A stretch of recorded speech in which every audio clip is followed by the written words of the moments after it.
ጎይታና መድኃኒትና ኢየሱስ ክርስቶስ በወንጌል ማለት ምሉእ ህይወትኩም ንእግዚአብሔር ንባልኩም መስዋዕት ግበሩ ከም ዝበሎ ምክንያቱ ንባልኻ ግዜኻ ንእግዚአብሔር መስዋዕት ምግባር ምክንያቱ ቶም ካልእ ክትረኽቦ ካልእ ክሰርሖ ዝነበርካ እቲ ግዜ ኩሉ ምስ እግዚአብሔር ምንባር ኣብ ቤተ እግዚአብሔር ምንባር ንእግዚአብሔር ናይ እግዚአብሔር ሕጊ ምፍጻም ይሕይሽ አንሰ ፈቀድ ለኩም ዘእንበለ ሃዘን አሉ እስመ ዘያውሰው ይሄል ለእግዚአብሔር ዘየምሩ ያግዝወሎ ዘእተወ ንሰበይቱ ይእዘዝ ዘእተወ ደግሞ ንእግዚአብሔር ይእዘዝ ስለዚህ እግዚአብሔር ገንዘብ ገይሮም ናይ እግዚአብሔር መርዓዊ ኮይኖም እግዚአብሔር ንጉስ ገይሮም ኣብ ትሕቲ እግዚአብሔር ድማ ነጊሶም ንምንባር ድማ ናይ እግዚአብሔር መርዓዊ ዘለዓለማዊ ኮይንካ ንምንባር ድማ ናፍቲ ናይ እግዚአብሔር መንገዲ ምምራጽ ጀሚሮም ምስ ድማ ሃምቱ ወንጌል ዝበሎ እዩ اسم ممهر هو بركة ናይ መምህር ናይ ህገ መምህር ብህግ ተማሃረ በረከት ይዕድም ብሎ ና በረከት አቦ እዮም ና ጸጋ አቦ እዮም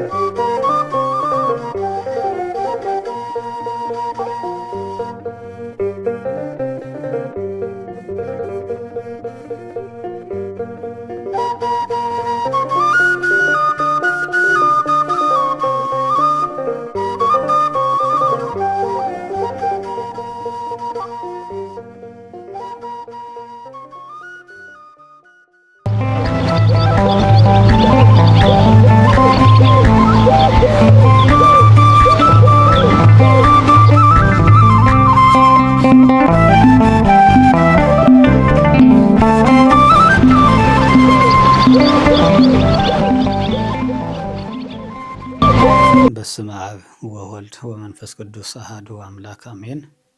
ክቡር መጋቤ ሐዲስ እንተኸላዩ ናይዚ ዓብይ ጉባኤ መምህር ኩልኹም ኣብ ውሽጢ ዓድም ኣብ ወፃእም ዘለኹም ትርከቡ ናይ ኦርቶዶክስ ተዋህዶ ቤተክርስቲያን ኣመንቲ ሰዓብቲ ሕዚ ዘለናሉ ቦታ ኣብቲ ናይ መጋቤ ኣእላፍ ቆሞስ ኣባ ገብረ ጊዮርጊስ ገብረ መድህን መካነ መቃብር መካነ ዕረፍት ኢና ዘለናሉ። ስለዚ ጎይታ መምህር ገብረ ጊዮርጊስ ገብረ መድህን ዝተወለደሉ ዓመተ ምህረት በ1895 ዓመተ ምህረት እዩ። ዝተጠመቁሉ ቤተክርስቲያን እውን ያው ቅድስት ማርያም እያ ብደቤን ዝበሃል ቦታ እዩ። ስለዚ ሽዑ ምስ ተወለዱ ያው ታ ቤተክርስቲያን ጥንታዊ ታሪካዊት ዝነበረት ቤተክርስቲያን እያ። እዚኣ ድማ በ1635 ዓመተ ምህረት ዝተመስረተት ቤተክርስቲያን ኮና ያው ከፍቱ ናይ ወለዶም ቤተክርስቲያን ጥንታዊ ታሪካዊ ገዳም እዩ። ስለዚ 12 ዓመት ክመልኦም ከሎ ድማ ያው ከምቲ ማንም ሰብ እስከ 12 ዓመት ክመልኦም ከሎ ምስ ቤተሰቦም እናነበሩ እናተማሃሩ እናገልገሉ ኣብ ዝነበሩሉ ግዜ ብድሕሪ ድማ ከምቲ ኩሉ ዝፈልጦ እግዚአብሔር ብዝፈቀዶ መልክዑ ናፍቲ ናይ መንፈሳዊ ትምህርቲ ቤት ቤተክርስቲያንና ትሽዑ ዝነበረ መንፈሳዊ ትምህርቲ መንፈሳዊ ኮሌጅ መንፈሳዊ ዕውቀት ዘለዎ ዝበሃሉ ገዳማት እዮም ነይሮም። እዞም ገዳማት እዚኣቶም ድማ ከምቲ ዝፍለጥ ሽዑ ብምላእ ትግራይ ገዳማት ናይ ፈለገ ህይወት ትምህርቲ ቤት ከምዚ ናይ ቆሎ ትምህርቲ ቤት ዝበሃል ኣምሓርኛ ፈለገ ህይወት ትምህርቲ ቤት ብጣዕሚ ዝበዝሐሉ ገዳማት ድማ ኣስፊሖም ዓበይቲ መምህራን ዝርከብሉ ካብ ዝነበሩ ብድሕሪ ያው ብለይቲ ካብቱ ዝነበሩሉ ዓዲ ወፂኦም ላብ ትምህርቲ እዮም ከይዶም ትምህርቲ ድማ ከምቲ ዝፍለጥ ንብዙሕ ዓመታት ብገዳማ ማላ ተማሃሩ ምስ መምህራን ጸኒሖም ናይ ህፃንነት ግዜ ድማ ከምቲ ማንኛውም ዓወዮም ናይ ትምህርቲ ድልየቶም ድማ ከምቲ ነብዩ ኤርምያስ ዝተዛረቦ ሃረይኩ ከም ከርሰ መከ ዝበሎ ገና ካብ ንኡማ ህፃን ጀሚሮም እግዚአብሔር ዝሓረዮም እግዚአብሔር ዝመረፆም ንእግዚአብሔር ድማ ዝተመረፁ አቦ እውን ስለ ዝኾኑ በተሽዑ ዝነበሮም ብዙሕ ገዳማት ብዙሕ ኣድባራት ብምኻድ ትምህርቲ እናተማሃሩ ነዚ ትምህርቲ እዚ ድማ ቅድሚት ናይ ምንኩስና ዘሎ ኢና ንዕልል ዘለና። ስለዚ እቶም ክመሃርዎም ዝግብኦም ትምህርትታት ካብቲ ናይ ዲቁና ዘሎ ትምህርትታት ኣብ ዝተፈላለየ ገዳማት ካብ ጸድያ ጀሚሩ ካብ እንዳ ጊዮርጊስ እንዳ ማርያም ብና ብዙሕ ደግሞ ካብ ምስኔንታ ስብሃት እውን ኣብዚ ፈለግ ዳዕሮ እውን ኣብ ዝተፈላለዩ እውን መምህራን እውን ከም ዝነበሩ ኣብቱ ሂወት ታሪኮም ይንገር ስለዚ እቲ ቅድሚ ምንኩስና ዘሎ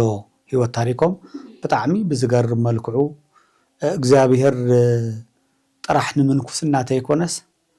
ንመምህርነት እቲ እግዚአብሔር ከገልግሉ እንታ ቤተ ክርስቲያን ዓብይ ሃፍታ ትምህርት ቤት እዩ እሞ ብትምህርት ደግሞ ሰብ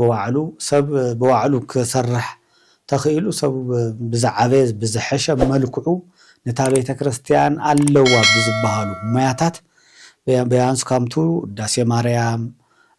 ጸዋት ወዜማ ቅኔ ጾመድ ምዕራፍ ጾመድ ጓ አቋቋም ዝማሬ መዋሥኢት ዞም ቡልያት ሐዲሳት በመጽሐፍ ሊቃውንት ዝባሃሉ እዚኦም በሙሉም እዚኦም የንታ ክዝርዝርዎም እዮም ከፍቲ ቀጻሌፍት ናይ ትምህርቲ መሰረት ስለዚ አውዝ ሰዓት እዚ ማዕረቀ ድቁና ቅበል ከለው ካብ ብፁዕ እስካብዚ ትምህርቶም ዝናይ ፊደል ናይ ሞያ ምስተማሃሩ ካብ ብፁዕ አቡነ ማርቆስ ሊቀ ጳጳስ እዮም ድቁና ተቀቢሎም ብድሕሪ ድማ እቲ ግብረ ድቁና ቅበል ከለው ድማ ገብረ ጆርጅስ ተባሂሎም እቲ ናይ ትምህርቲ ጸጋ ብዙሕ ከም ዝሓደሮም ድማ ኣብ ከምቲ ዝበልናዮ ኣብ ፈለግ ዳዕሮ እንዳ ሚካኤል ቤተ ክርስቲያን ድማ የምህሩ ዝነበሩ መምህር ስብሐት ብኻልኣይ ግዜ ድማ ኣብ ካሊእ ቅኔ ተማሂሮም ዳሕራይ ድማ ድማ ንኻልኣይ ግዜ ድማ ቅኔ ኣመስኪሮም ሞዮ በደንብ ምስተማሃሩ ድማ ያውቱ መጽሐፍ ንባብ ተደሞ ዘድሉ ድማ ናኡ ከም ዝኣተ እዩቲ ሂወት ታሪኮም ዘረደና ስለዚ እቲ ናይ ሂወት ታሪክ ጉዕዞ ካብ መጀመርያ ዘሎ ኣብ መንፈሳዊ ሂወት ትኩረት ስለ ዝገበሩ ምክንያቱ ከምቱ ኣቦኡ ነዱን ሓዲጎም ኣቦኦም ኣውዶም ሓዲጎም ናፍቲ ናይ መንፈሳዊ ሂወት ዓለም ስለ ዝኣተዩ ኣብ መንፈሳዊ ዓለም ደግሞ እቶም ኣለው ዝበሃል ናይ ቤተ ክርስቲያን ኣስተምህሮታት ትምህርትታት ብምምሃር እሱ ደግሞ ቅድሚት ናይ ምንኩስና ዘለና እስካብ ድቁና ዘሎ ትምህርታት ግባ በዝግባ አጠናቂቆም بزقبا كنا أجواو كني كنا أجواو مصحف تلقى وأنت بصح ببليات كله مستمهارو يوم ناو دقنا أتيوم سلازي بدحري زل هوت وندحر تمرتب بدحر من دقنا ون زل هوت قصلي بدحري زي سكاب كلمي دقنا زلي أفتنا دقنا تمرتم أفت تاريخ كنا خلنا أجل زجرم نجار نيرو مناعتو مسوم ما مهرتهم زنورو يعرختهم يحواتهم كارتهم نعدمكم بالله سخلو السمجن እትዝወጡላ ዓለም አንዶም ብጉዕዞ ክጓዓዙ ከለውሲ ብሰረገላ ወይ ድማ ብደመና ይኸዱ ከም ዝነበሩ ይስምዖም ነበረ አሽዕ ደማ አንታ ምድር ዲ ዘለኹ ሰብ ሰማይ ዘለኹ ይብሉማ ካኡ ቆላሕ እንተወልግን ኣብቱ ይኸዱ ካብቱ ዝነበሩ ብጣዕሚ ርሒቆም ይኸዱ ብምንታይ ይኸይድልኹ እዚ ናይ እግዚአብሔር ጸጋ እዩ ስለዚ እግዚአብሔር ንዓይ ንዝኾነ ነገር ሓሪኻን ኣለኻ ስለዚ ናብ ዓደይ ኣይመለስን ብዝብል ናብ መማህራን ናኸዱ ኣብቱ ጉባኤ ቤታት ብምኻድ እቲ ጸጋ ድማ ይወዝሕሎም ነበር ጥብዓት ድማ ነይርዎም እናበለ ኣብቲ ታሪኮም ይዝክረና ስለዚ ካብዚ ብምቕጻል ደሞ እስቲ የነታ ዘለና ናይ ትምህርቶም ኩነታት ናብ ቅድሚና ምንኩስና መታና ናብቲ ትምህርቲ እስቲ እተውልና የንታ ሽሞ በስመ አብ ወወልድ ወመንፈስ ቅዱስ አሐዱ አምላክ መጀመርታ ያም ብፁዕ አቦና አቡነ አረጋዊ ናይ ትግራይ ኦርቶዶክስ ተዋሕዶ ቤተክርስቲያን ናይ መንበረ ሰላማ ሊቃነ ጳጳሳት ጉባኤ ዋና ጸሐፊ ኩራን ካብ ኩር አቦና መንፈሳዊ አቦና መምህር ገብረ ጊዮርጊስ ናይ ምንኩስና ማዕርግ ተቀቢልኩም ኣብ መንፈሳዊ አገልግሎት ትርከቡ ኩሎም መንፈሳውያን ደቆም ከም ድማ ኣብ ኩር ወላዲና መምህር ገብረ ጊዮርጊስ ተመሂርኩም ወንበር ኣብ ምትኻልን ኣብ ምስባክን ትርከቡ ኩሎም መንፈሳውያን ደቆም ካብ ድማ ጠቅላላ በረከቶም ተቀበሉ ወርቀዝ ወን በረከቶም ተቀበሉ ጠቅላላ መንፈሳውያን ደቆም መጀመርታ አምላክና ፈጣሪና እግዚአብሔር ኩር ወላዲና ለዓረፍሉ 17 መጋቢት ናይ ዕረፍቶም በዓል ዘብጽሕና ክብር ምስጋና ይብጽሐዮ ከም ድማ ናይ ኩር ወላዲና ናይ በረከት አቦ ስለ ዝኾኑ በረከቶም ይሕደረልና ከም ትፍቲ ታሪክ ብፁዕ አቦና ዘርዘርዎ ከም ዘሎ ኮይኑ ኣነ ያም ብዛዕባ ኣብዚ ኣብኦም ካብ ቀረቡ ግዜ ልረኽቦ እየ ክምስክር ማለት እዩ ኩር ኣቦና መምህር ገብረ ጊዮርጊስ ከምቲ ነቢይ ዳዊት ዝተናገሮ እዞም ኣቦ እዚኦም ወላዲና መጀመርታ ብትምህርቲ ሞያኦም እዚ ተሪፎም ይበሃል በዓል ሞያ እዮም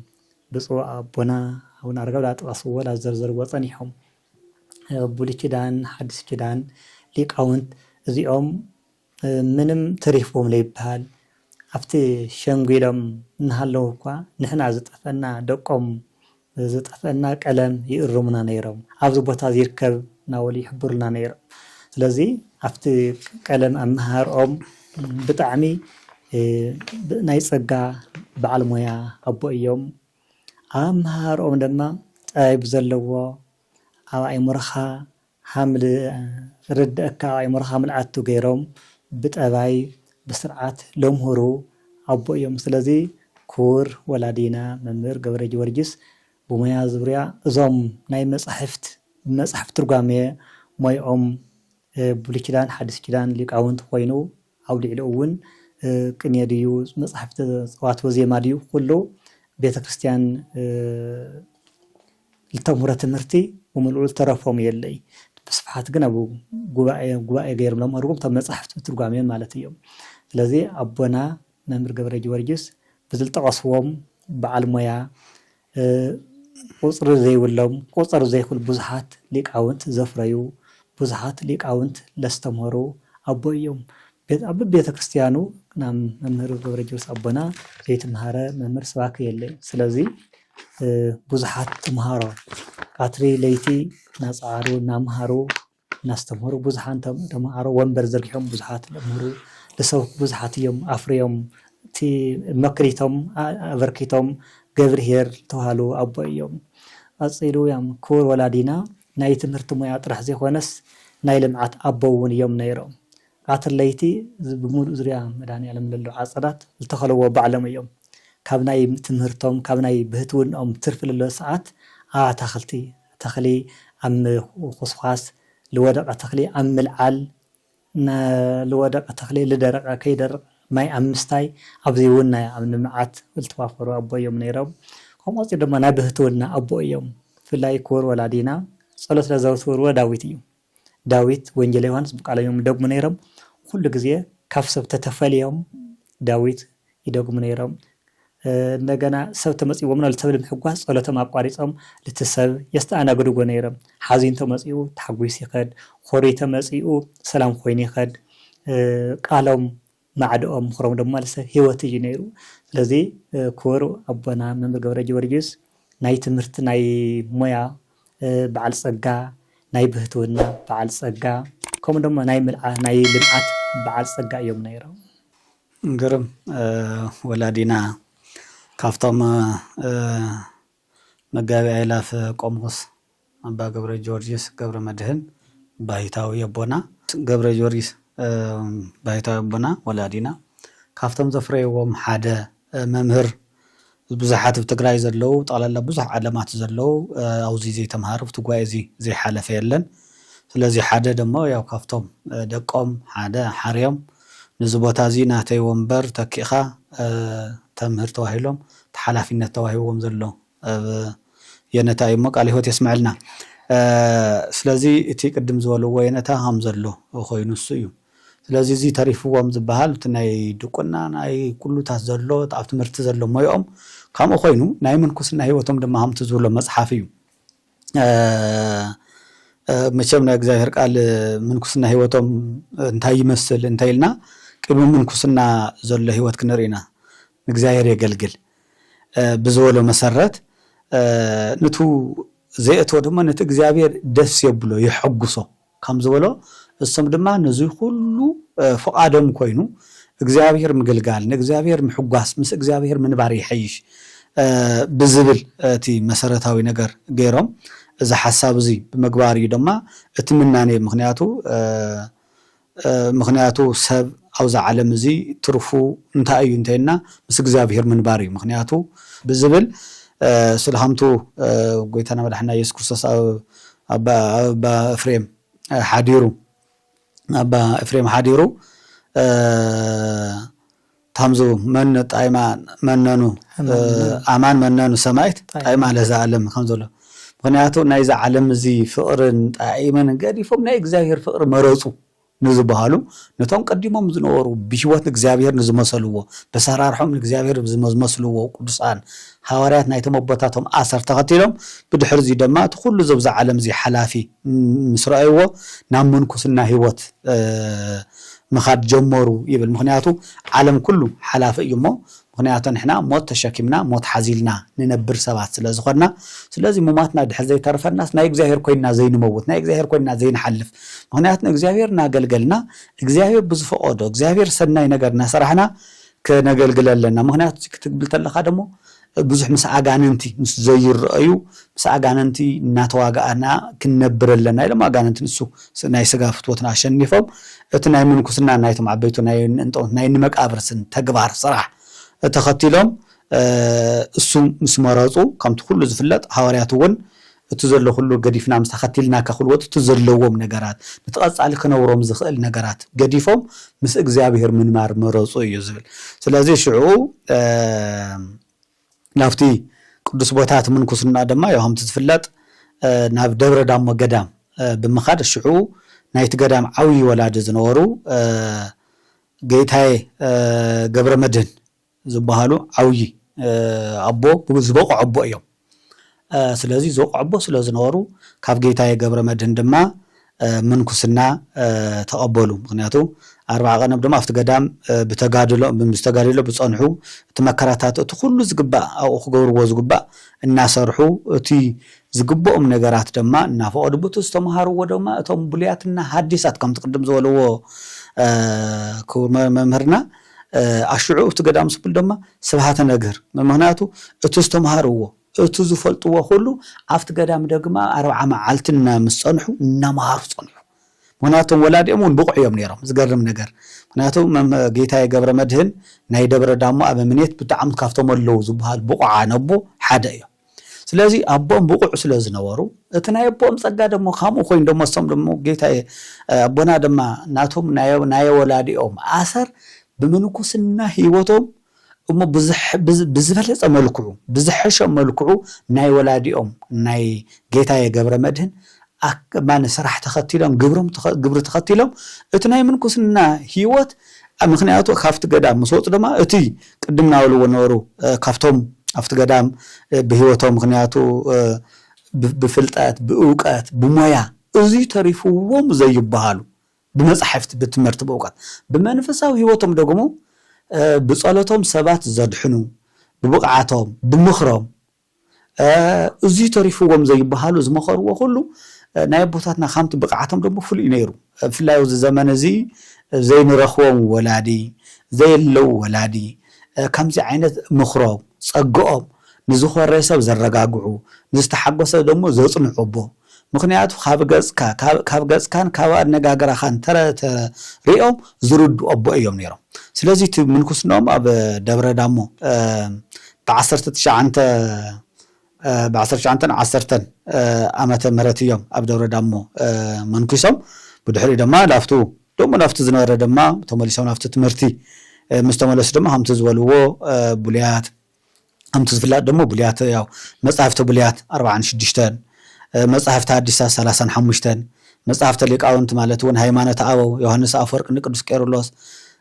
ቅዳሴና ፍትሐ ነገሥት እዚአቶም ኣብ ሻህር ባሕር ሐሳብ መጽሐፍቲ መነኮሳት ያው ከምቲ ማሪሳቅ ፊሊክስዩስ አረጋዊ መንፈሳዊ ዝበሃሉ እዚአቶም ኩሉም ሰጠናው ደግሞ ኣብ ትምህርቲ ደግሞ ናውዚ ናፍቲ ዋና ክንመጽእ ከለና ደግሞ ኣብ ብዙሕ ቦታታት እዮም ነይሮም ቶም ቦታታት ብዙሕ መጥቃስ ምስቲ ሰዓትና ከይግድበና ቶም ቦታታት ብዙሕ ቦታ እዮም ኣብ ብዙሕ ቦታ ምሂሮም ግን ናዚ ቦታ እዚ ኣብቲ ዘለናዮ ሕዚ ከምቲ ወላዲና መምህርና ዝበልዎ ሎሚ መበል 12 መዘከርታ ናይ ጎይታ ናይ ወመጋቢ አይላፍ ገብረ ጊዮርጊስ ገብረ መድህን ኢና መበል 12 ዓመት ኢና ተረኺብና ዘለና ስለዚ ናይ ዘለና ቦታ ድማ ኣብቲ ጥንታዊ ታሪካዊ ደብረ ገነት ገዳም ኢና ናይዚ ኣብዚ ናይ ሰለስቱ ገዳም ላዕለዋይ ሓላዊ እዮም ነይሮም ኣውዚ ላዕለዋይ ሓላዊ ክንብሎም ከለና ብምንኩስና ህይወቶም ኣውዚ ዝተመስከረሎም ዓበይቲ ብጽማት ለበጵስና ዘኣወዩ እቲ ድዝድለ ነገር ካልኦት በቃ ትሩፋ ዝበሃሉ ስልጣናት ዝበሃሉ ደቀይ ኣነ ኣይደልን እየ ኣነ ንዚ ኣይበቃዕኹን እየ ግን ካፍቶም ኣለዉ ዝቡቕዓት ዝበሃሉ ቦታ ድማ ሓደ እዮም ስለዚ እቲ ሽዑዝ ድማ ኣብዚ ገዳም እዚ ድማ ብዙሕ መምሃራን ብምፍራይ ጉባኤ ብምትካል እዘውዚ ዘሎ ጸጋታት ደግሞ ካፍቲ ናይ ቦና ንጉሰ ጽዮን ሃፀይ ዮሐንስ ገዳም እውን ስለ ዝኾነ እዚ ገዳም እዚ ድማ ጥንታዊነቱ ትጸግነቱ ዓበይት መምህራን እውን ስለ ዝነበርዎ ቅድሚ እውን ሕዚ እውን ቶም ዓብይ መምህር ካብዚ ከይወፁን ተባሂሎም ኣብዚ ናይ ሰለስቲኡ ገዳም ላዕለዋይ ሓላዊ ተባሂሎም ቆመጡ ከለው ኣብዚ ቦታ ዘለው ጸጋታት ብዙሓት እዮም ተሽዑ ዘመን ዝባሽዑ ዓበይት ወለዲ ነይሮም ሰኦም ዝነበሩ ወለዲ ማየ ጸሎታት ነይርዎ ጉባኤታት ሰፊሕ ነይርዎ ብዙሕ ውላዳት ድማ ደቆም ናይ መንፈስ ውላዳት ድማ ነይዎም በአብ ከተማ ተኸይድካ ሰብ ሃፍቲ ድዮም ሰብ ጸጋ ድዮም ካህናት ድዮም መምህራን ድዮም መነኮሳት ድዮም እዚኣቶም ብምሎም ኣብዚ ናይ ትሩፋት ኩሉ ንዝመፀ ካፍታ ዝወሃብዋ ካፍታ ሰብ ክጥይቆም ዝመፀ ነቲ ዝመፀ መነኩሴ ነቲ ዝመፀ መምህር ነቲ ዝመፀ ተምሃራይ ወደ እዚኣንያተካ ካፍታ ዘለዎ ሰብ ንባዕሎም እዚ ምን ክብሉ ዘይኽእሉ ብምናኔ ህይወት ደግሞ ባዕሎም በቃ ዝጎዱ ምስ እግዚአብሔር ዝነብሩ ሐቀኛ መናኒ ምክንያቱ ከምቲ ናይ እንጦንስ ናይ መቃርስ ህይወት ነይሮም ዝሓለፉ ዓብይ ወላድ ናይ በረከት ወላድ እዮም ምክንያቱ እንቶም ቅዱሳን ታሪኮም ባዕሎም ይኮን ዝናገርዎ እቲ ሰብ ይዝናገርሎም እቲ ሰርሕዎ ስራሕቲ እቲ ዝገብርዎ ተአምራት ምክንያቱ ሰብ ዝተጨናነቀ ዓለም ሓዘን ያ ማለት ዓለም መከራ ያ ዓለም ስቃያ ስለዚ መንፈሳዊ ጥራሕተ ይኮነ ዝመጽእ ዝተጨነቀ ሁሉ ናውኦም ኮይና መስቀል ተሳሊምና ጸሎት ገይሮምልና ክንመለስ ይብልሞ እቱ ተጨኒቆ ዝመጸ እቱ ከቢድዎ ዝመጸ መስቀሎም ከሳለም ከለ ተረጋጊዑ ደስ ይሉ ተሐግሱ መናውር ይገብር ካው مش كحسوا خلص نابئ يخيده نيركلت نالكس نافتهم باهيتاوي نافتهم قدس أبو خيده بدحر إذا ما زلوا شجرن سقاي دقمة كم تقدس كيرلوس زبالو كوي أنا سي نافتهم بمسكت كوسي كل نجرس قديفني دحر إذا ما أنا حجوس كوينا نباركو اتناتي حاتياتو السوق السوس بمسكال جيروس باريخو كم تنايصل قد كريستوس كم زفرسو عالم نص خمسوسو ابوتاتو ون قدسانو ون نايسب حاتيات بدل يري بقعتهم سلازم ازي حاتيات لك ايكونن زول ودي ايزخا برت غبز ايتحمق مخنياتو ايزخا እግዚአብሔር مساخا ايو እግዚአብሔር مساخا ስለዝኾነ እስኻ አይትحمق ጸልي አይትድከም ሰልፍ ጾም ጸልي በቃ እዚ ኮይ ናይ እግዚአብሔር አጽዋራት ናይ እግዚአብሔር ዝባሃሉ ክንጥቆመሎም ዝኽእል አጽዋራት ኮዚያም ብጸሎት ክንብርተ በመንፈሳዊነት ክንህሉ ደሞ ካው ደሞ ተዘለው ዓላማ ደሞ አጽኒዕ ክነብር አጽናው ባዓት ዝባሃል ደሞ እትወና ምኽሮም ናይ ወላዲና ስይነዩ ስለዚህ አውዚ ህይወት እዚ ደሞ አውዚ ደብረ ገነት ደሞ ክነብሩ ከለው እዚ ሁሉ ገዳም ካህናት ይኹን መነኮሳት ይኹን ዓለም ይኹን ዘተጻለ ዘተዓርቁ ገና ተይቆድስ ጎይታ መንበር እንታይሎም ዘተባሂሉ ሁሉ ሰብ ሐምዝያ ይለም ተባሂሉ كلنا سلام يخون عبيت عاوي عدو نيروم النبصو ولادنا او نمرها كريستوس زم ولاد زيوم عاوي ولاد يوم اباس يوم نيروم ناو نمرها كريستوس كما صخلوس اسو مسالم واي اباس دو قمص يسالمو يلم اتم سخم ناتكم صداي زعبي لهم يلف تاريخ زغرم ጳጳዛክ ናውን መርሃ ክርስቶስ 4 አይና ዝባል ብሊቅነቶም ወድ ዘአምኑሎም ዝምስተመስከረሎም በቅዱስናኦም ወድ ዘአምኑሎም በመንፈሳዊ ወድነቶም ወድ ዘአምኑሎም በትምርቶም ዘአምኑሎም በትዕግስቶምና በረጋቶም ደሞ ዝተአመነሎም ምሳሌ አብጻውን መርሃ ክርስቶስ ካፍቶም ናይ ቤተክርስቲያንና አይና ሓደ ንውሎም እዮም ንስቶም ደግሞ በትምርቶም ደግሞ ካሞ አፍትናይ አውን መርሃ ክርስቶስ አቦና بعد عرفت دم خبل كله دم تايلهم سأون مرا كريستوس كحق أني منان إيام أزي تعرفوهم أزي قديلوهم زي بحالو ليك إيام زي أوز عالمنا نور نايز عالم زي جنتا جبارة زي ولهم سلا كريستوس يلهم زي ساقي زجرفوا زنور زلوا بأيام عالم يترددهم يسوون يترددهم كم سكرسون كن ترددهم زي عالم زي لهم دم قوي تامر دم مسكير مفت تاريخ الجرب اليوم كمتو كردستان تحدى يمسكر كم زنارة تم كردستان دم بصعونا مرا كريستوس بركاتهم يحضرنا سلا قوي تامر بتعمل تاي مسكر نيرهم زوم باهي تاوزيهم عاوز مدر زلوا ليك أون تحدى لونا نولهم بتمرت بوقت كيدكم تيجوا ميلو أتم قوي تامر دم عايز يوم تمزح شبو كل اللو مرمى زبها المنفس أو يبقى يوميلو أتيام دمو زوم فلاس زي قليل فلاس خي مسلكم ببقعتون زحشبو يوم مخنياتو مس قدسان زراخو مس عبيت زراخو منفسو مرقعتهم سلازي زي زلوهم بيلهم يمسخاخر نيرو سلازي اوزي لمعات دغمو خلينا دمو زنقداما زن ادبارات زياتن دغمو بواعلهم دقوم بمتحبار زوزي زلا حزو زي لدتا زلا دقوم اتحاورم زسرحوا اتي دبر ገነዝ دغمو كافتو نغوس ጽዮን ሐፀ ዮሐንስ ኣቦና ምስ ዝሰርሕዎ ደሞ ብምሕላው ታሪኩ እስካብ ሕዚ ፀበል እስካብ ጎይታ ምር ዝነበሩ ዘመናት ፀበላት ዝገዳም እዚ ሰፊሕ እዩ ፀጋታት ብዙሕ እዩ ብዙሕ ዓበይቲ ሊቃውንቲ ዘለዎ ፈውስ ዘለዎ ቅዱሳን ሕውኣን እውን ዘለዎ ምክንያቱ ከተማ ስለ ዝኾነ እዚ ዓለም እዚ ናፍቶም ኣቦታት ናብ ብፃውን ዮሃንስ ኣብ ዝነበሩሉ ናፍቶም ብፃን ሊቃነ ጳጳሳት ላው ዝመፀሉ ካቶም ናይ ገዳም ኣቦታት ክመፁ ከለው ናብዚ እዮም ዝመፁ ዝዓርፉ ነይሮም ምክንያቱ ዓብይ ኣወውዚ ስለ ዘሎ ኣብዚ መፅኦም ደግሞ እንታይ ንበሊዕና እንታይ ናበይና ክንሓድር ኢሎም ምስኦም ተፀጊዖም ይነብሩ ናይ ቅዱሳን መፀጊዒ ናይ ቅዱሳን ምዕራፍ ኣቦታት ኣቦ እውን ስለ ዝነበሩ ስለዚ እዚ ቦታ እዚ ድማ ከምቲ ዝፍለጥ ብታሪካዊነቱ ብቅርስነቱ ብገዳሚነቱ ዝተበለ ዓብይ ጥንታዊ ገዳም እዩ ሞ ስለዚ እንዳመጋጣሚ ኮይኑ ቅድሚ 30 ዓመት ማየ ጸሎት ዝኸይድ ነይር ናይ መድኃኔዓለም መቸም ከምቲ ዝፍለጥ እንኳዕ ህዝብና እውን እንደው እንኳዕ ደስ በለኩም ክንብለኩም ንደሊ ነገር ብዙይ እውን ኣብ ወፃና ውሽጢ ዓድን ዘለኹም ቤተሰብና ናይ መድኃኔዓለም ጸበል ብዙሕ ግዜ ማይ ጸሎት ኣብ ዝዓዲ እዚ ብዙሕ ግዜ ኣነ ሰሚዐ ይፈልጥን ክልተ ወይ ሓደ እንታይ እዚ ኮይኑ ሎሚ ግን እግዚአብሔር ካብቲ ዋና ቦቱ ካብቲ ዋና መካነ መቃብቱ ቦታ ዋና ቤተ መቅደሱ ማየ ጸሎት ሎሚ ወፅዩ ብተኣምረኛ ዝኾን ድሕሪ 30 ዓመት ጸጋ ከም ዘለዎ በረከት ከም ዘለዎ ናይቶም ወለድ ጸጋ ከም ዘለዎ ስለዚ እቲ ጸጋ ደግሞ ሕዚ እውን ይስራሕ ከም ዘሎ ተኣምር ከም ዘሎ ኣንሕና ብዙሕ ነገር ደኣ ክትዕግስቲ ስለ ዘይብልና እምበር እግዚአብሔር ግን ታሪክ ይሰርሕ ከም ዘሎ ተኣምር ይገብር ከም ዘሎ ኣብ ልዕሊና እግዚአብሔር ከም ዘይተፈለየና ዓውይ ማየ ጸሎት ወፅዩ ማለት ዓውይ ሆስፒታል ተሰሪሑ ተረኺቡ ማለት እዩ ብዓለም እዚ ሕዚ ክንዲ 7 ዓይደር ወይ ደግሞ ክንዲ 20 30 ዓይደር መድኃኒት ማየ ጸሎት ወፅየሎ ማለት እዩ እንታይ ማለት እዩ እዚ ናይ ኩሉ ሕማማት ከድሕን ዝኽእል ደግሞ ተሐቀኛ ናይቲ መድኃኔዓለም ስነ ስቅለቱ ክንሓስብ ከለና ስለ መከሩ ክንሓስብ ከለና ስለ ስቃይ ክንሓስብ ከለና ክርስቶስ ናብ መስቀል ክደዩ ትዝፈሰሰ ደም ትስጉድ ክንሓስብ ከለና እዚ ኣፍቱ ግና ኣፍቱ ከምቲ ዝበሎ ወገብረ መድኃኒት በማእከለ ምድሪ ዝበሎ መድኃኒት ኣብ ምድሪ ተኺል ተኸምዝ ተኸለ እቲ መድኃኒት ደግሞ ዓለም መድኃኒት ከም ዝኾነ ኣብዚ ድማ ማየ ጸሎት ፈሲሱ ዘሎ ናይቶም ወለድና ጸጋ ናይቶም ወለድና በረከት ናይቶም ንጉሰ ነገስት በረከት እሶም ብጥብኣ ዝሰርሕዎ ቤተ ክርስቲያን ሕዚ እውን ማየ ጸሎት ሕዚ ወፅዩ ንዕለት 25 መጋቢት ቅድሚ ሆሳኢና ዘሎ ክምራቕ እዩ ማየ ተመሪቑ ድማ ዓለም ክድሕነሉ ዓለም ክፍወሰሉ ዓለም ድማ ክድሕነሉ በቃ ናይ እግዚአብሔር ብነፃ ዝድሓነሉ እዚ ኪርካ እዚ ወሲድካ ዘይበለስ ሰብ ብንስሓ እናተሓፀበ ብንስሓ እናኣተወ ምስ እግዚአብሔር ኮይኑ ክድሕነሉ ዝኽእል ቦታ እኮ ሰው ቦታ እዩ ዘሎ እዚ ኣብቶም ወለድና ኣብ ሕዚ ዘለና ኣብ መካነ መቃብር ጎይታ መምሪና ዘለና ስለዚ እቲ ምንኩስና ህይወቶም ጽጹይ ዝኾነ ንጹህ ዝኾነ ኣቦና እዚ ተሪፍዎም ዘይንብሎም እቲ ናይ ትሩፋት ስራሕ ሰሪሖም በእውነት ካብቶም ቅዱሳን ገና ንሕና ሰነፋት ስለ ዝኾና ንሕና ደካማታት ስለ ዝኾና እምበር እዚኣቶም እቶም ቅዱሳን ዝሰርሕዎ እቶም ቅዱሳን ዝሓለፍዎ ህይወት ሓሊፎም ዝኸደቦና እዮም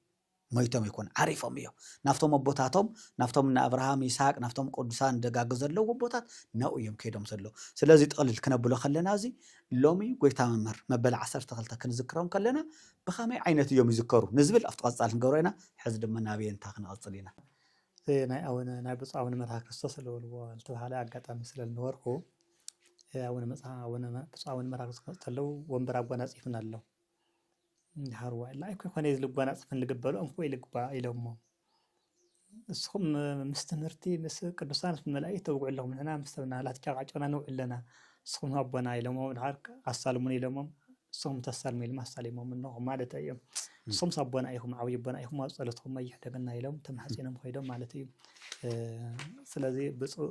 ክቡር ወላዲና መገብረ ጊዮርጊስ እንቲ ናይ ተባለ እቲ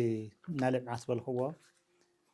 ደሞዞም በሃገር ስብከት ተወሰና ናሽምብራት ደሞዝ ነይረን ኣብዛ ልምዓት ንውዕላ ነይረን ከምቲ ብፁዕ ኣቦና ለልዎ ደሞ ጎይታ መገብረ ጊዮርጊስ ኣቦና ሕያዋይ ለጋስ ኣብ ገዞም እንጀራ ኣይሕድር እዩ ነይሮም እንጀራ ተምሃር ጽውዕ ባዛ ገዞም እንጀራ ኣይተሕድር ነይራ ተን ሃገር ስብከት ለዎም ነበራ ናይ ሽምብራ ደሞ ኣብ ሸቃላ ምልምዓት የልውዕላ ብዙርያው ኣልቢዖሞ ማለት እዩ ስለዚ ክቡር ወላዲና ኣቦና ካደሞም ናይ በረከት ኣቦ ኸዝውን ናይ በረከት ኣቦ እዮም ኸዝውን በረከቶም ንረኽበሉ ናይ በዓል ዕረፍቶም ኢና ነኽብር ለና እሞ ኣብዚ ደብረ ገነት ደሞ ችዳኒ ትምህርተዋቲ ባዕሎም ላተርጎሙ ነይሮም ክቡር መልአከ ገነት ሰርጸ ድንግል ኪዳን ይትርጉሙ ክቡር ወላዲና ድማ ትምህርተ ወዓት ይትርጉሙ ክልቲኦም ኣቦታት ኣጋጣሚ ኣነ ምሳቅ ጽናዕኹ መልአከ ገነት ኪዳነ ምህረት ይትርጉሙ ነይሮም ቀደም ባይ ክልተ ዓበይቲ ክንተሓጋገዙ ሞ እስኻ ኪዳነ ምህረት ወረዲሎምኒ ኣብኡ ኪዳነ ምህረት ኣነ ሒዘ ማለት እዩ ስለዚ ክቡር ኣቦና ብብህትውንኦም ድዩ ብሞዮኦም ድዩ ብስነ ምግባሮም ድዩ ናይ በረከት ኣቦ እዮም ብተደጋጋሚ ብፁዕ ኣቦና ይገልጽዎ ነይሮም ኣብቲ ናይ መንፈሳዊ ህይወቶም ከምቲ ናይ ብዝምናንየ አንተ ብፁዕ ኣቦና ጠቂሶም ነይሮም ዘሰ ኣውሰበ ይሄልዮ ለእግዚአብሔር ወዘሰ ያውሰበ ይሄልዮ ለእግዚአብሔር ብዝብል መሰረት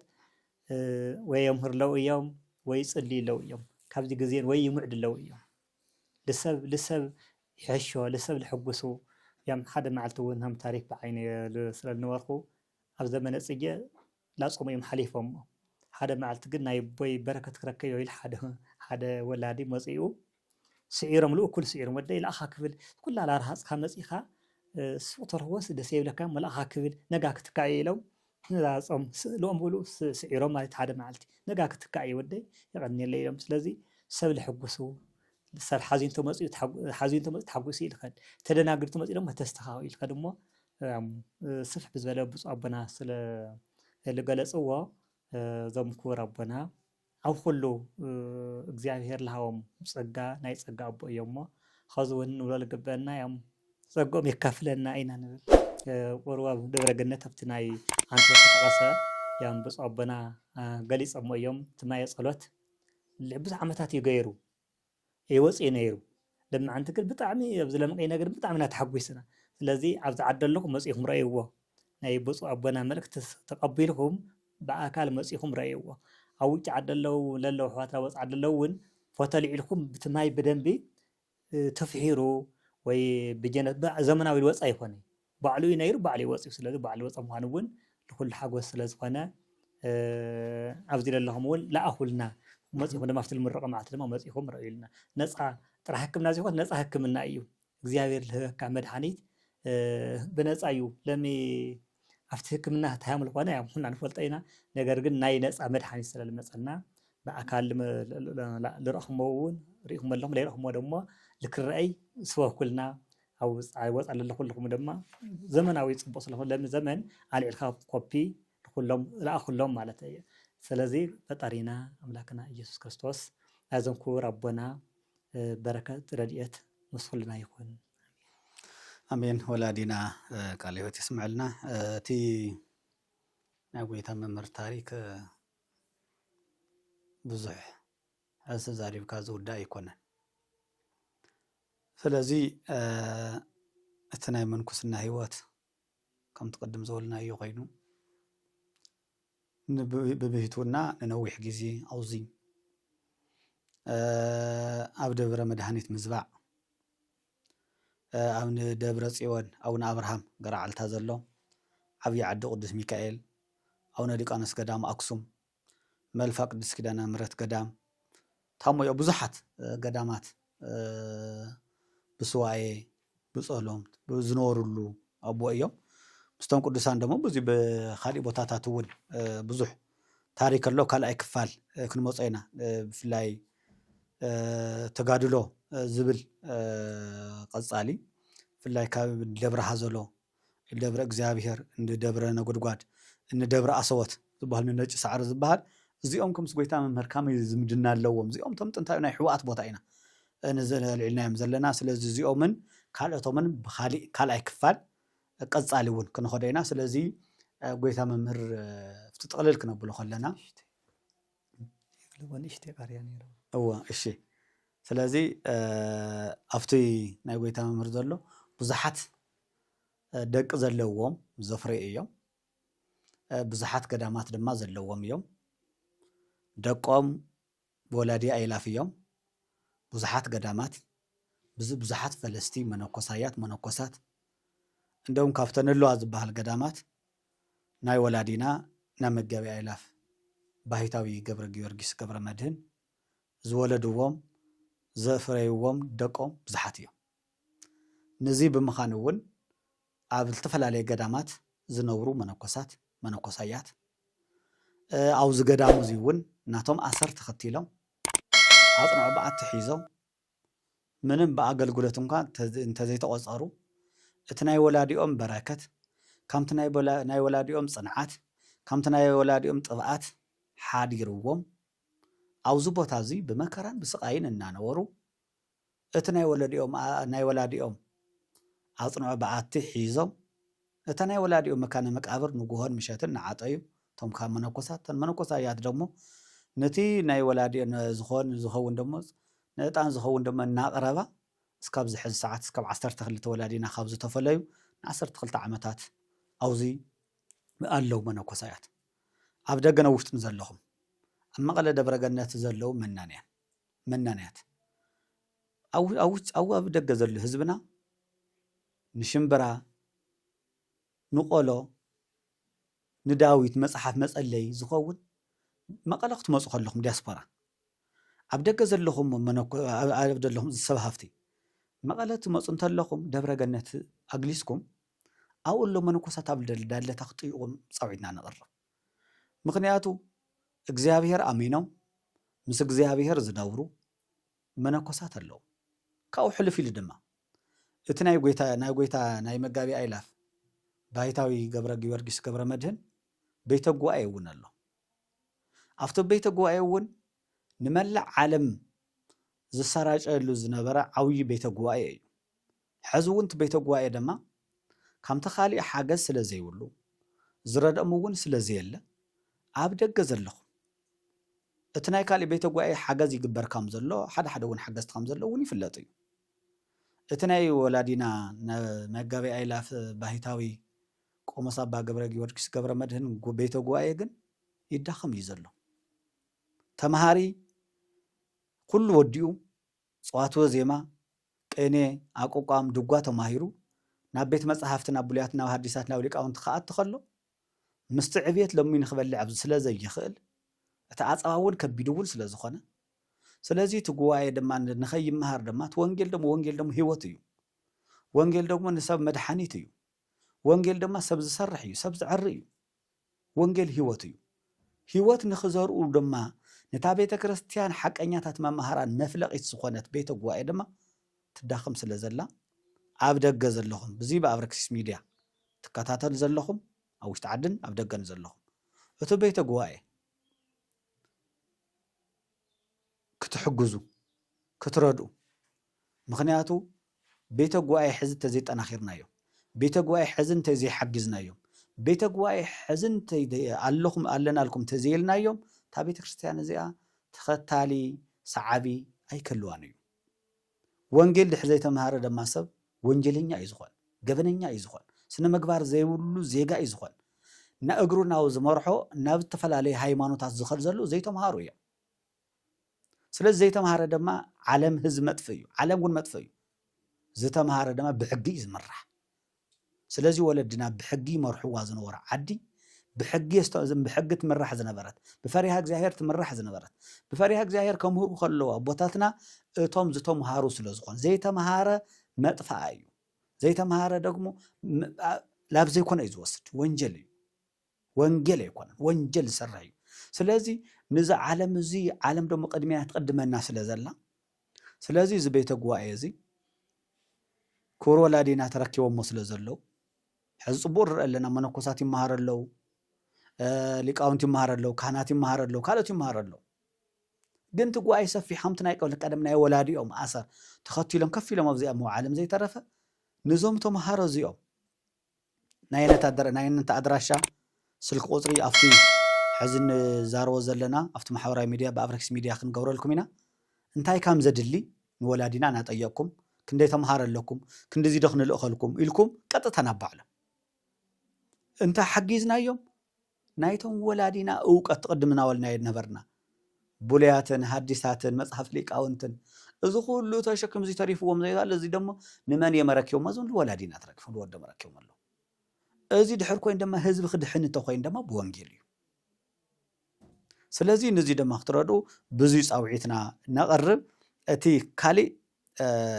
ኣውዚ ቡእም እውን ክንሕልፎ እንደሊ ብዛዕባ ምንኩስና ክንብል ከለና ምንኩስና ማእኸሉ መንፈሳዊነት እዩ እውቀት እዩ ክኸውን ዘለዎ ሕዚ ኣብ ሰሙን እዚ ዘሎ ወከባታት ኣብ ሰሙን እዚ ዘሎ ነገራት ናብ ዘይኮነ ሃይማኖት ኣትዮም ናብ ዝኾነ ከምዚ ኮይኑ ከምዚ ተገይሩ ዝበሃል ዘሎ ካብ ፍልጠት ምንኣስ ዝተበገሰ እዩ ቅድመ ምንኩስና ትምህርቲ ክቀድም ኣለዎ ስነ ምግባር ክቀድም ኣለዎ መንፈሳዊ ትሕዝቶ መንፈሳዊ ህይወት ክነብር ኣለዎ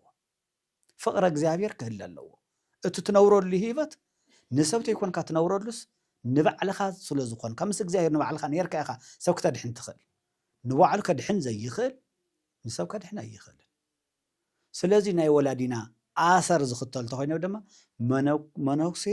ፈላሲ ማለት እዩ መጀመርያ ባዕሉ ብመከራ ህይወቱ ከድሕን ክኽእል ኣለዎ ከድሕን ተኮይ ደሞ ስልካ ብምዕጻው ካብ ሰብ ብምርሓቅ ኣይኮነን እቶም ቅዱሳን መጻሕፍትናታቶም ፍልጠት ተሒዙ ተማሂሩ እቲ ዓጸባ ከመይ ገይሩ ክሓልፎ ከም ዝኽእል መከራ ከመይ ጌርካ ክሕለፍ ከም ዝኽእል ወለድና ከመይ ገይሮም ከም ዝሓለፍዎ ወለድና ከመይ ገይሮም ተቃሊሶም ከም ዘሸነፉ እስተመክሮ ወሲድካ ኢኻ ክትድሕን ትኽእል ብዙ ምክንያት ግን ሎሚ የውሰሙን እዚ ኣብ መቐለ ተገይሩ ዘሎ ሓደ መነኩሴ ዝብል ንሽተን ቆልዓ ወዲ 17 ዓመት ቆሞስ ከምዚ ገይሩ ከምዚ ኮይኑ ናብ እስልምና ኣትዩ ዝብል እውን ዝርእሱ እኳ ኣይኮነን ኣነ ብዛዕባ እዚ ምክንያቱ ኣድራሽኡ ይኹን ገልኡ ዘይፍለጥ ሰብ ግን እንተኾነ እውን ምንኩስና ማለት ኣብ ዝኾነ ቦታ ዝወሃብ እኮ ኣይኮነን ምንኩስና ማለት ናይ ባዕሉ ሕጊ ስርዓት ዘለዎ እኮ እዩ ምንኩስና ማለት መጀመርያ ናብ ገዳም ትኸይድ ኣብ ገዳም ደሞ ኣብ እግረ ቦታት ኮይንካ ረድእ ትኸውን ረድ ምዃንካ ደሞ ትኽእልን ዘይትኽእል ምዃንካ ምስተፈተንካ ብኣመክሮ ምስተፈተንካ ኢኻ ድሕሪ 3-4 ዓመት ይድግብኦ እዩ ክጸንዕ ይኽእል እዩ ዝተረፈ ደሞ ንሓገዝና ናበርታዕና ክነጽንዖ ንኽእልና በባጽኖ በዓቲ ኣብ ገዳም ክሓልፎ ይኽእል እዩ ተባሂሉ ምስቱ ናይ ቤተክርስትያን ትምህርቲ ምስተምሃረ ኣብ ዘውትሮ ጸሎት ኣብ ስግደት ኣብ ኣገልግሎት ኣብ ተኣዛዛይነት ምስ ነበረ እዩ ደኣ መንኩስና ዝፍቀድ እምበር መንኩስና ኣብ ዝኾነ ገዳም ከይድካ ናብ ዝኾነ ደብሪ ከይድካ ናብ ዝኾነ ቆሞስ ከይድካ ናብ ዝኾነ ጳጳስ ከይድካ ናብ ዝኾነ ከይድካ ስለ ዝተዋሃበካ ኣይኮነን ሕግን ስርዓትን ገዳም ክኽበር እዩ ዘለዎ ስለዚ ብዙይ ትደናገር ዘለኹም ደቅና ብዝርእስ እዚ ኣብ ዝቐጻሊ ኣስፋሕ ኣቢልና ንምንታይ ካበይ ናበይ መን ምስ መን ኣበይ ከነይሩ መረዳእታ እውን ነሰባስብ እውን ስለ ዘለና ብድሕሪ ብዝርእስ እዚ ክንመፀኩም ግን እዚ ተፈጺሙ ዘሎ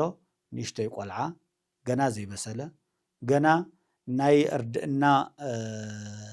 ጣዕመ ዘይጣዓመ ገዳም እውን ዘይተቐመጠ ስልካ ብዕንኩል ኢሉ ዝነበረ ሰብ ከይድ ተባሂሉ ክንድዚ ክገዋሕ ክንድዚ ዝኣክል ኣይኮነን ናይ ሰብ ህይወት ምጥፋኣ ናይ ሰብ ህይወት ክንድዚ ላውዚ ምዃኑ ይሕዝነና እንተኾነ ግና እዚ ነገር እዚ ዝፍጸም ዘሎ ኣባና ኣብዚ ከተማ እዩ ተገይሩ ዘሎ ሞ ንቐጻሊ እዚን ወዲ እዚን እንታይ ኣሎ ካመይ ኣሎ ንዝብል ግን ኣብ ቀጻሊ ክንምለሰኩም ኢና እዚ ናይ ዘለናዮ ሎማዓንቲ መዘከርታ መጋቢ ኣእላፍ ቆሞስ ባይታዊ ኣባ ገብረ ጊዮርጊስ እዩ ስለዚ የነታ ዝተጠቕልል ከብልዋ ዝጎደለት ኣላትኒ ኢሎሞ ጠቕልል ኣቢልና ናብትና መወዳእታ ክንኸድና እግዚኣብሔር ምስኩላትና ይኹን ብፁዕ ኣቦና ቃለ ሕይወት የስምዐና ዝጎደለ ሌላ ኣሎ ማለት ኣይትኾነስ እዚ ትዝልበለን ነገር እዩ ኣጋጣሚ እዚ ብፁዕ ኣቦና ኣለዎ ኣነ ሰማዕ ኮይኑ ነይረ ግን እዛ ቤተክርስትያን ብዙሕ ፀላኢ በፂሕዋ ኣሎ ጳጳስ ዝፃረፍ መራሒ ቤተክርስትያን ዝፃረፍ በፂሕዋ ኣሎ ፅረፍ እናተባሃለ ገሊኡ እውን መሲድ ይፃረፍ ገሊኡ መነኮስ መሲድ ይፃረፍ ገሊኡ ቃሽ መሲድ ይፃረፍ ስለዚ እዚ ተባሂሉ ኣሎ ናማ ንረአይ መነኮስ ኣነ ደሞ ከምዚ በልካ ቤተክርስትያን ኣፅርፍ ተባሂሉ ትልኣካ ይኮነ እውን ኣጥርጥር ኣለኒ ማለት እዩ ስለዚ ህዝቢ ክጥንቀቕ ኣለዎ ማለት እዩ ብፁዕ ኣቦና ዝበልዎ ድሞ ወሳኺ እዩ أو دبر جنات هم تلفلات لعب 9 محبر للو قداميو قدبريو كل جزية يقدسيو زوتر كل جزية يقدسيو تي سلستيو لدتا مداني عالم كلنا مرت كل جزية أبجي صوم تسعة كل سلستي يقدسيو أبجينا مرت كن زوتر هم قدست أقسم كل جزية يقدسيو أبي صدق ما صمدوا قاي عواميو صمدوا قام مالت عمنا نجوها ناس سلسته ناش دشتنات شعنته أولو مستقدس لما بعد زمارة أرنيا دمو يام زمارة بحاله مالت يبحاليو كاو أصيلو أرستم الله يقوم أيو أرستم الله مالت سلسة بصمد قالو ምህላ ምኩራብ ገብርሄር ተወፃይና እዚ ገብርሄር ምኩራብ ያው ንኡሳን ምህላ እዮም ዝበሃሉ ተፅዩን ዓብይ ምህላ እዩ እዛ ብፀሙ ለለው ሰለስተ ቆሙ ካብኡ ዝተረፈ ድማ 7 ምህላታት ኣለው ምህላ ጰራቅሊጦስ ምህላ ዮሃንስ ዓብይ ማለት ተረፉ ንኡሳን እዮም እዚኦም ድማ ልቕዎሙ እዩ ቀፂል ደብረ ገነት ኩሉ ግዜ ድጓ ለይበኽሮ ማለት እዩ ኩሉ ግዜ ድጓ ለይህጎሎ እቶም ሊቃውንት ዓብይ ፆም ብዝፍላይ እኮ ዓብይ ፆም ተቆሙ ኣብ ካልእ መዓልቲ እውን ንጉሰ ነገስት ዘኢትዮጵያ ክቡር ኣቦና ሃፀይ ዮሃንስ ልመስረቱ ዝደብሪ ልምጥኒ ለመገልገልቲ ካብ ዝገበርሉ ጀሚሮም እቲ ኣገልግሎት ብጣዕሚ ሰፊሕ እዩ ናይ እቲ ኣገልግሎቱ ብዝበለፀ ሰሙያ እቶም ዘገልግሉ ሰሙያ ኣለዎ እዮም እሞ እዚ ሲና ደብረ ገነት ብፀሞ ድጓ ይኩን ብድጓ ይኩን ዝግልገሎ ኣገልግሎት ንምግላፅ ደልየ እየ ዝተረፈ ግን ኣቦና ብሰፊሕ ስለዝገለፅዎ ናይ ክቡር ኣቦና መምህር ገብረ ጊዮርጊስ በረከት ምስኩልና ይኹን። እሺ ተኸታተልትና ሕዚ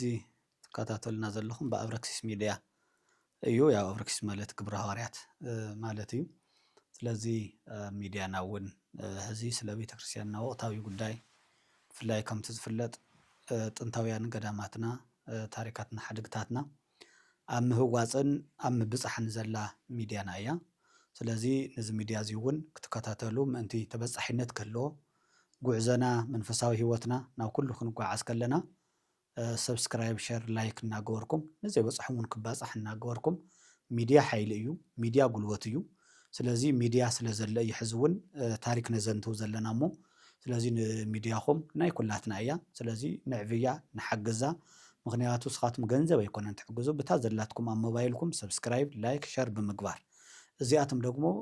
ንዓና ዓብይ ትርጉም ዘለዎ እዩ ንዓኻትኩም ቀላል ነገር እያ ስለዚ እዚ ድማ ዘይበፅሑ ክባፃሕ ካብዚ ብዝሐሸ ደግሞ መልእክታት ዝመሓላለፍሉ ሚድያ እዩ እሞ ሚድያ ዓለምና ዝቋፃፂርዎ ዘሎ ሚድያ ተበፃሒነት ዘለዎ እሞ ንስኻትኩም እውን ዝተፈላለዩ ዓለም ኮይንኩም ምሳና ምስታ ሚድያና ክትኸዱ ናብ ዝኸድናዮ ታ ሚድያ ኣብ ዝኸደቶ ብዙሕ ተበፃሒነት ንክህልዎ ኣብዚ ሰብስክራይብ ክትገብሩ ፃዊዕትና ንቐርብ ስለዚ ሕዚ እቲ ናይ ጎይታ መምህር ሕፅር ኣቢልና ኢና ርኢናዮ ዘለና ስለዚ ኣብዚኣ ዘላ መካነ መቃብሮም መካነ ዕረፍቶም እያ ኣብዚኣ ዘላ ንዚኣ ከምቲ ትሪእዎ ዘለኹም ኣብዚኣ መደበኛ እንኳ ተልቶም ደቆም ግን ኣብዚኣ ዝነብሩ ከምቲ ቅድም ዝበልናዮ ኣብዚኣ ዝነብሩ ደቆም ብዘይ ኣገልግሎት ዝነብሩ እዚኣ ፀለተ እዚኣ ማይ ጠንቲ ፀሎተ ዕጣን ይደግሙ ስንክሳር ተኣምረን እዮም ኣብዚኣ ድማ ከምዚ ትሪእዎን ኣብዚኣ እናገበሩ እዮም ዘለዎም ነዚ እውን ክትሕግዙ ክትረድኡ ወለድኹም ብኣቦና ብመንፈስ ንስኻትኩም ድማ ብጉልበት ክትሕግዙ ፃዊዕትና ንቐርብ ሰላም እግዚአብሔር ምስኩላትና ይኹን ኣቦና ባሕታዊ ቆሞስ ኣባ ገብረ ጊዮርጊስ ገብረ መድህን ነሎሚ መበል 12 ዓመት ያው መዘከርታ ኢና ንገብር ዘለና ነዚ ድማ ኣጋጣሚ ንሕና እውን ኣነን ብፁዕ ኣቡነ ናትናኤልን ካብ ኣክሱም ንዛ መዓልቲ እዚኣ መፂና ኣጋጣሚ ስዋይ ቋዲና መፂና ዘለና ክቡር ወላዲና ብፁዕ ኣቡነ ኢሳያስ እውን ኣለው ናይ ወላዲና ካልኦት እውን ገዳማውያት ደሞ እናታትና እውን ካብ ዝተፈላለየ ገዳም ናብዚ ቦታ እዚ ናብቲ ናይ ኣቦና ገዳም ደብረ ገነት መድሃኒ ዓለም ቤተክርስትያን ወኪዳና ምህረት ኣብያተ ክርስትያናት ዘለዎ ናብዚ መፂና ዝበዓል እዚ ክነብር ከለና ንቐፃሊ ናይ ወላዲና ራእይ ኣለና እግዚአብሔር ከም እግዚአብሔር ፍቃድ ኮይኑ እቲ ቤተ ጉባኤታት እቶም ቀፃሊ ናይ ጎይታ መምህር ሂወት ታሪክ ይኹን ካልእ ናይ ቅድስና ስራሕ እንታይ ይኸውን ዝብል ኣብ ከይዲ ቀፃሊ ንኸደ ጉዳዩ ናይ ኣቦና ናይ መጋቢ ኣይላፍ ባሕታዊ ቆሞስ ኣባ ገብረ ጊዮርጊስ ገብረ መድህን በረከቶም ረድኤቶም ምስኩላትና ይኹን ወስብሃት ለእግዚአብሔር